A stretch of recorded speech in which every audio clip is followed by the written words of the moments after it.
وەکو پێویست بە هەندوەری ناگرین چۆن بیپارێزین، چۆن بەرەو پێشەوە بێن، چۆن کەم و کوڕەکانمان نەیەڵین. بەردەوام لێپسراوانی باڵای هەرێم باز لە گۆڕانکاریەکانی ناوچەکە و کاریگەری لەسەر هەرێمی کوردستان دەکەن بەبێ ئەوەی هەنگاوی جدی بنێن بۆ چارەسەرکردن و تێپەڕاندنی قەیرانە ناوخۆییەکان. ئەندامێکی مەکتەبی سیاسی یەکێتی نیشتیمانی کوردستان ڕایدەگەێنێت پێویستە کورد خۆی بۆ پێشاتەکان ئامادە بکاتن و نێوماڵی خۆی یەک بخات.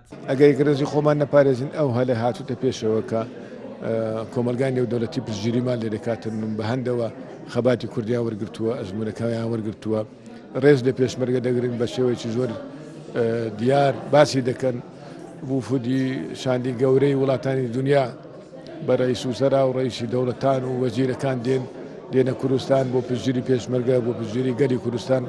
ئەمانە هەموو گۆڕانکاری گرنگن و دەبێت سوودی لەوەربگرێت. ئاڵۆزی نێوانلایەنە سیاسیەکان و دۆخی هەرێمی کوردستان لە ناوچەکە بەردەوام بۆتە جێگای بایەخ و گفتوگۆی سیاسی و کەسایەتیە یاساییەکان وەک ئاماژەی بۆ دەکەن دەبێت حیزبەکان دەستبەرداری بەرژەوەندیەکانیان بن و کار بۆ ئاشتەوایی نێوانیان بکەن چونکە تا دۆخی هەرێم بەم شێوەیە ئێستا بەردەوام بێت زیان بارێمی کوردستان دەگەێنێت. لە بەرنامەی ئێمەدایە زنجیرە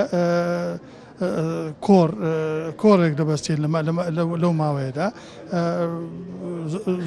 زۆر لە کۆڕی دیکەشمان بەستیوە هێوادارین بتوانین بەردەوام بین لە بەستنی ئەو کۆڕانەدا. ئێمە دوای شەڕی داعش و دوای داڕشنەوەی ناوچەکە جارێکی دیکە چونکە هەمومان دەزانین سایکس بیک و کۆتایی پێهاتە 100 ساڵ جارێک لەو منتیقەیە داڕشنەوەیکی دیکە بۆ جوگرافیای منتیقەکە دەکرێت.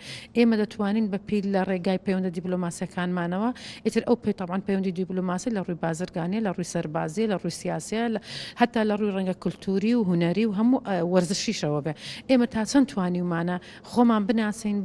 هەرێمی کوردستان لەگەڵ ئەوەی نێوماڵێکی پەرتەوازە و کەلێنێکی گەورەی نێوانی حیزبەکانی هەیە بەڵام تا ئێستا تەنها باس لێگرێزی و یەکگوتاری کورد دەکرێت لەگەڵ دەرەوەدا لەگەڵ نێوخۆشدا نەبوونی متمانی نێوانیان بۆتە ئاستەنجی گەیشتنەیەکیان.